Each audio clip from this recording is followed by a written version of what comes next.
नमस्कार, मैं हूं संजय त्रिपाठी। फेसबुक लाइव में आपका एक बार पुनः स्वागत है। आज हम चर्चा करेंगे आने वाले समय में 5 राज्यों में होने वाले विधानसभा चुनाव को लेकर।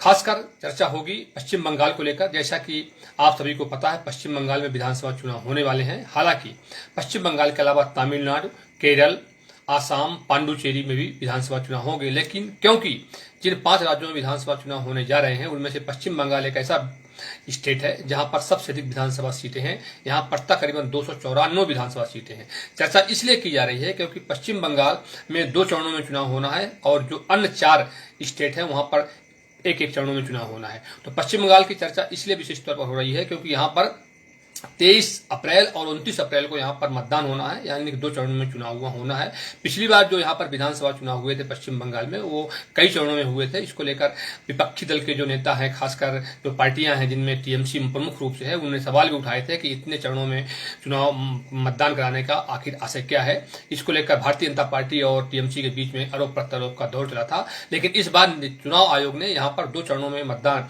चुनाव कराने की घोषणा की है, 23 अप्रैल और 29 अप्रैल। खैर कोई बात नहीं। अब महत्वपूर्ण चर्चा ये है, आज इसलिए कर रहा हूं पश्चिम बंगाल को लेकर क्योंकि टीएमसी जो वहां की सबसे बड़ी पार्टी है, वर्तमान में सत्ता में है, ममता बनर्जी वहां की मुख्यमंत्री हैं। टीएमसी ने अपनी पहली सूची जारी कर दी है और जो पहली सूची टीएमसी ने जारी की है उस पे टीएमसी ने 291 यानी कि 294 विधानसभा सीटों में से 291 विधानसभा सीटों के प्रत्याशी की घोषणा कर दी है। सबसे बड़ी बात यहां पर यह है कि ममता बनर्जी ने इस बार 52 महिला उम्मीदवारों को टिकट दिया है। यह सबसे बड़ी बात है। इस बार 52, मैं आपको फिर बता रहा हूं, 52 महिला उम्मीदवारों को इस बार प्रत्याशी बनाया है। इसके अलावा 74 ऐसे विधायक हैं जो वर्तमान में टीएमसी के विधायक हैं, उनका टिकट काट दिया गया है। मतलब एक तरह से देखा जाए तो बड़ी मात्रा में इस बार ममता बनर्जी ने सर्जरी की है, अपने विधायकों को टिकट काटे हैं। इसको लेकर कई तरह के सवाल राजनीतिक गलियारों में चल रहे हैं। राजनीतिक जानकारों का मानना है कि टिकट इसलिए काटे गए हैं, खासकर ममता बनर्जी ने 74 जो अपने भाजपा विधायकों के टिकट काटे हैं, उसके पीछे वजह यह है क्योंकि उनको लगता है कि क्योंकि पिछले 15 साल से लगातार पश्चिम बंगाल में टीएमसी की सरकार है, ममता बनर्जी मुख्यमंत्री हैं, तो इंटर इनकम्बेंसी हो, इसलिए हो सकता है कहीं हम सरकार नहीं बना पाए और कहीं विधायक हमारे चुनाव हार नहीं जाए, इसलिए उन्होंने इन 74 विधायकों का टिकट काट करके नए उम्मीदवारों को, नए प्रत्याशियों को मैदान में उतारा है। कुल मिलाकर देखा जाए, हाँ, 3 सीटें ऐसी हैं जो टीएमसी ने बीजेपीएम को दे दी है 3 सीटें। इस तरह से कुल मिलाकर देखा जाए तो टीएमसी यानी कि तृणमूल कांग्रेस ने अभी सभी उम्मीदवारों की घोषणा कर दी है। हालांकि भारतीय जनता पार्टी ने इससे पहले यानी कि एक दिन पहले अपने पहली सूची जारी कर दी, जिसमें उनके जो प्रमुख नेता हैं, जो वर्तमान में विपक्ष नेता सुरेंद्र अधिकारी को उन्होंने इस बार पुनः 2 जगहों पर टिकट दिया है। तो जो ममता बनर्जी के खिलाफ इस बार पुनः चुनाव में लड़ेंगे।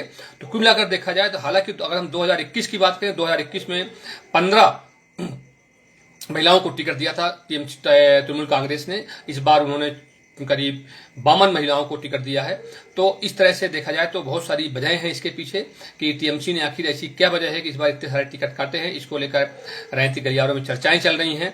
अगर हम 21 की बात करें तो 2021 में ममता बनर्जी नंदीग्राम से चुनाव लड़ा था और वहां से वो चुनाव हार गई थी और सुरेंद्र अधिकारी ने चुनाव हराने में सफल हो गए थे। बाद में भवानीपुर आई थी और भवानीपुर से उन्होंने उपचुनाव करा के वहां से चुनाव जीता था और वर्तमान में मुख्यमंत्री बनी थी। कुल मिलाकर देखा जाए तो पश्चिम बंगाल में सूची जारी कर दी है टीएमसी ने अपने सभी प्रत्याशियों की, और अब वो मैदान में सब प्रत्याशी अपने अपने स्तर पर तैयारी कर रहे हैं। देख रहे हैं कि टीएमसी के पास सबसे बड़ी चुनौती ये है कि वो अपनी सरकार लगातार चौथी बार यहाँ पर रिपीट कर पाती है या नहीं, जो कि पूरे प्रयास में लगी हुई है ममता बनर्जी कि यहाँ पर सरकार हमारी लगातार चौथी बार रिपीट हो। अगर ऐसा होता है वास्तव में तो ममता बनर्जी देश की पहली ऐसी महिला मुख्यमंत्री होंगी जो लगातार चौथी बार मुख्यमंत्री बनने में सफल रहेंगी। हालांकि तमिलनाडु की मुख्यमंत्री स्वर्गीय जयललिता 5 बार मुख्यमंत्री रही हैं, लेकिन वो उनका कार्यकाल जल्दी 5 बार का रहा है, वो लगातार 15 साल तक नहीं रही। इसलिए ममता बनर्जी पहली मुख्यमंत्री होंगी जो लगातार चौथी बार 15 मुख्यमंत्री बनेगी।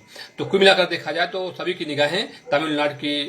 निगाहें पश्चिम बंगाल में लगी हुई हैं। पश्चिम बंगाल में कोशिश है भारतीय जनता पार्टी की इस बार कि वो सरकार यहाँ पर किसी तरह से बनाए, लेकिन सरकार बना पाती है नहीं। लेकिन ये जरूर है कि इस बार भारतीय जनता पार्टी की स्थिति पिछले 2021 के मुकाबले अच्छी है और देखना है कि वो अपनी सरकार बनाने में सफल हो पाती है नहीं, यानी टीएमसी को सत्ता से हटा पाती है नहीं।